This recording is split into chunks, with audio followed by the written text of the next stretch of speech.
दोस्तों, बहुत समय पहले की बात है। गांव धनपुर में एक गरीब और अनाथ लड़का रहता था।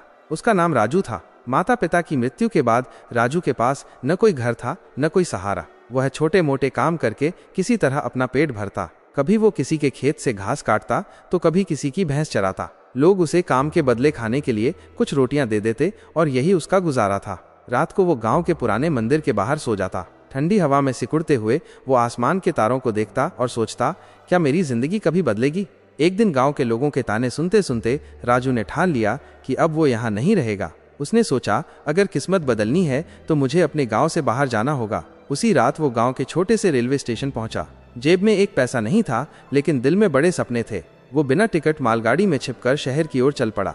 शहर के बड़े रेलवे स्टेशन पर उतरते ही राजू को एहसास हुआ कि ये जगह उसके गांव से बहुत अलग है। चारों ओर भीड़ थी, लेकिन किसी के पास किसी के लिए समय नहीं था। भूख से बेहाल वो स्टेशन के कोने में बैठ गया। थोड़ी देर बाद एक कुली ने उसे वहां बैठे देखा। कुली ने उसके पास आकर कहा, अरे बच्चे, यहाँ ऐसे क्यों बैठे हो। राजू ने धीरे धीरे अपनी कहानी कुली को बताई।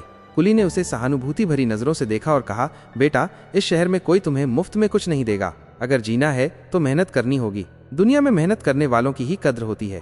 राजू ने धीरे से पूछा, लेकिन मैं क्या कर सकता हूँ? मेरे पास न पैसा है न कोई काम। कुली मुस्कुराया और बोला, तुम भी कुली का काम क्यों नहीं करते? यहाँ हर कोई अपनी किस्मत खुद बनाता है। भगवान भी उसी की मदद करता है जो खुद अपनी मदद करता है। कुली की बात मानकर अगले दिन से राजू ने कुली का काम शुरू कर दिया। वह यात्रियों का सामान ढोता और बदले में पैसे कमाने लगा। दिन भर काम करने के बाद वो रात को स्टेशन के एक कोने में सो जाता।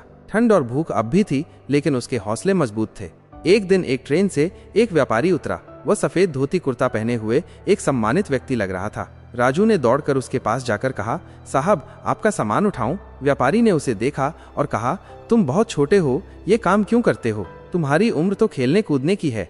राजू ने उसकी बात सुनकर धीरे धीरे अपनी कहानी सुनाई। उसने बताया कि वह अनाथ है और अपनी मेहनत से अपनी किस्मत बदलना चाहता है। उसने कहा, साहब, मैंने सीख लिया है कि जिंदगी में बिना मेहनत के कुछ नहीं मिलता।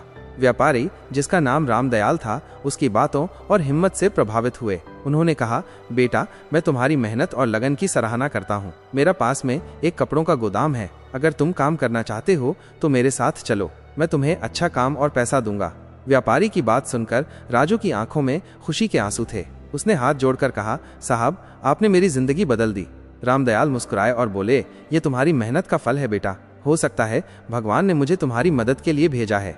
राजू व्यापारी के साथ अब गोदाम में काम करने लगा। वो कपड़ों की पैकिंग करता, ग्राहकों से डील करता और हर काम ईमानदारी से करता। उसकी मेहनत और लगन देखकर रामदयाल बहुत खुश हुए। कुछ सालों में राजू ने गोदाम के हर काम में महारत हासिल कर ली। अब उसकी उम्र 25 साल की हो चुकी थी। उधर रामदयाल 60 साल के हो गए थे। एक दिन उन्होंने राजू से कहा, बेटा, अब तुम अपने काम में माहिर हो गए हो। अब समय आ गया है कि तुम खुद का व्यापार शुरू करो। मैं तुम्हारी मदद करूंगा। रामदयाल की मदद से राजू ने कपड़ों की एक छोटी दुकान खोली। उसने अपनी ईमानदारी और मेहनत से दुकान को सफल बना दिया। धीरे धीरे उसका काम बढ़ने लगा। कुछ सालों में उसने रामदयाल का कर्ज भी चुका दिया। आज राजू एक सफल व्यापारी है। उसने अपने संघर्ष के दिनों को कभी नहीं भुलाया। वो अब जरूरतमंद बच्चों की मदद करता है और उन्हें सिखाता है कि मेहनत और लगन से किस्मत बदली जा सकती है। दोस्तों, ये कहानी हमें ये सिखाती है कि हमारी किस्मत हमारे अपने हाथों में होती है। चाहे हालात कितने भी मुश्किल क्यों न हो, अगर हम मेहनत और ईमानदारी से अपने लक्ष्य की ओर बढ़ें तो सफलता जरूर मिलती है। किस्मत बदलने के लिए भाग्य पर निर्भर रहना पर्याप्त नहीं है। भगवान भी उसी की मदद करता है जो खुद अपनी मदद करता है। राजू ने अपने जीवन के संघर्षों को न सिर्फ स्वीकार किया, बल्कि उनसे लड़ते हुए अपनी एक नई राह बनाई। दोस्तों, ये कहानी हमें ये भी समझाती है कि हर छोटे काम की इज्जत करनी चाहिए। हर बड़ी शुरुआत छोटे कदमों से होती है। ईमानदारी और लगन से किए गए काम का फल हमेशा अच्छा होता है। साथ ही सबसे महत्वपूर्ण बात, जब आपके जीवन में कोई सहारा न हो, तब भी अपने हौसले को टूटने मत दीजिए। यही हौसला आपकी सबसे बड़ी ताकत बनता है। याद रखिए, आपकी मेहनत आपकी तकदीर का सबसे बड़ा हथियार है।